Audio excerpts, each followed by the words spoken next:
main ingredients come into the bakery through pipes in the ceiling, and then they go to a giant mixer. Look at that! A huge ball of bread dough just plops out.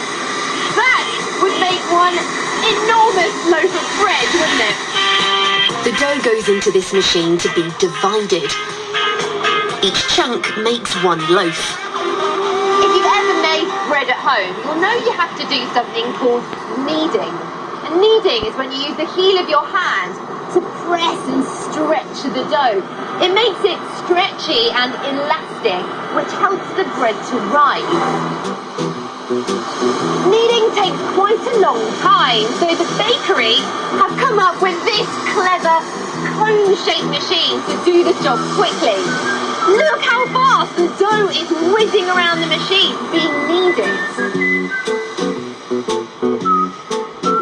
The special camera lets us see things in slow motion, so we can see in detail how the kneading machine twists and turns the bread. Look how the machine rolls the dough. It looks like a football. Once the pieces of bread dough have been kneaded, they need to rest. And this stage is called proving, and it happens here on these moving shelves. During proving, the special ingredient, yeast, starts to work to make the dough rise.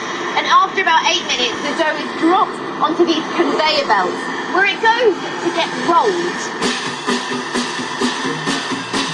Proof dough goes through a series of rollers where it's shaped and rolled to be the right length. They look a bit like sausages, don't they? From here, the dough is dropped into baking tins and continues along the conveyor belt to another machine, which gently warms the dough. This makes the yeast work a second time so that the bread rises again. Here the bread comes now. Can you see how much bigger each loaf is? The yeast has worked inside the dough to make it rise. The dough is almost ready to be baked, but it's just time for a few finishing touches. That might be a dusting of flour on top, or in this case, a sprinkling of seeds. The loaves are heading into this enormous oven. It's 39 meters long, and that's the same as 4 buses.